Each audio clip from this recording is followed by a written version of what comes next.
So we are going to record Austin Miller's impact fee presentation that we did not get recorded on December 20th to the CICAC.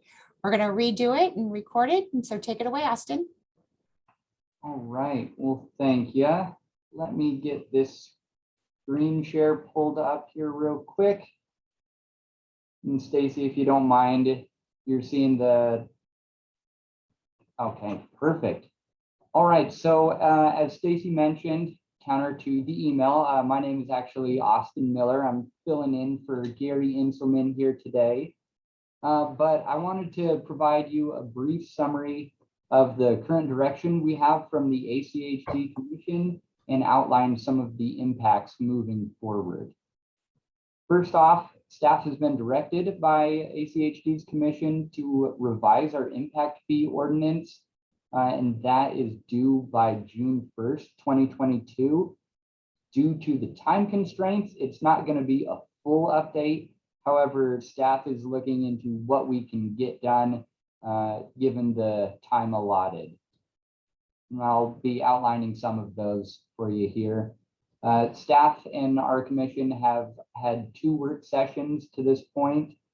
On the first one on October 6th, it was generally asking the commission to provide an overview of what they would like to see. And they wanted us to come back with a list of what can be done and some of the pros and cons of that. At the second meeting on the 27th, there were multiple discussions. Some of them were about broadening the use of impact fees, clarifying any current assumptions, and defining existing deficiencies. Service areas were discussed, pet and bike infrastructure, and then we also addressed, as directed, what could be revised and provided those pros and cons. Real quick overview. One of the main things we looked at was making intersections 100% eligible. We also looked at rebuilding travel lanes of a roadway, treating them more like bridges, and if there's serviceable life left in them, using a percentage of that to be impact fee eligible.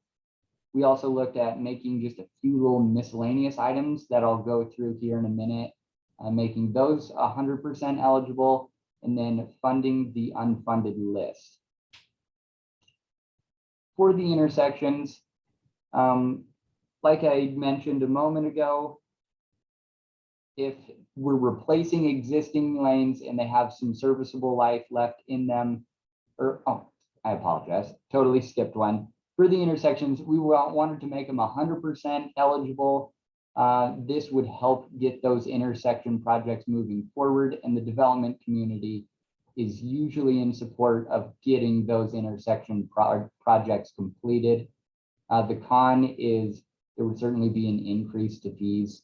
That's not always well received. As I was getting ahead of myself, the rebuilding the existing lanes, if we're tearing out 2-3 existing lanes, if there's serviceable life left in them, we had considered making a portion of that impact fee eligible. The con with that is that there would be a minimal impact. We typically time our projects at the end of the serviceable life of the asphalt, so it might be a little bit more work than actual benefit from it. The miscellaneous projects that I had mentioned, some of them are landscaping repairs, irrigation, traffic control, utility and obstruction relocation. These are specifically items that the costs wouldn't be incurred if it weren't for the widening. So that is sort of a pro, is we do feel that these are a cost of the widening and would be justified as impact fee eligible. Again, the con, this increases the impact fees. Some payers may not agree with that. Then funding the unfunded list. This will increase how much we bring in for these projects, which ultimately means that we can construct the projects faster. However, again, similarly, you'll notice the trend. This also causes the fees to go up. So that is the main concern there. After reviewing all of those items and hearing feedback from our commission, the current staff recommendation is to make those miscellaneous items we had discussed 100% impact fee eligible.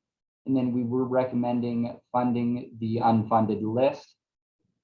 There were a few other items that administratively we would like to see implemented. I'm currently running the numbers to come up with the exact impacts, and I can outline those with you on our next meeting. But a quick overview is the Institute of Transportation Engineers Trip Generation Manual. The 11th edition was recently released. Our current impact fee system is based on the 10th edition. So it's just providing more recent data to our trip generation estimates. Some fees go up a little bit, some go down. Like I mentioned, I can provide that overview once I finish sort of analyzing what the changes are. Another option that we're looking at and recommending is, if necessary, revising the master street map to add any new arterials that may not currently be in the CIP. Based on the timing of development, it looks like we may need to add one arterial, I think, an intersection. Nothing too major, but we want to make sure we're staying up to date and keeping up with development. The next steps and sort of what to expect, we do plan to meet with our commission in about a month. This will be our third work session. In order to make the timing work for everything, that would mean that we would need to come back before the CICAC with our formal draft in February. And at that time, we will be hoping for a recommendation. Then we will go back to the commission, outline your recommendation. We will then release the draft for public comments. There will be another commission work session to address the comments we've received from the public and any changes that have come of it. And then there would be the final public hearing before the commission approval in time to go live and meet that June 1st target date. Just a heads up, these dates aren't 100% concrete at the time. It's more of a rough schedule to make sure I'm keeping on track. I'm working with our legal team to make sure we get everything properly noticed and stay in good graces there with the law.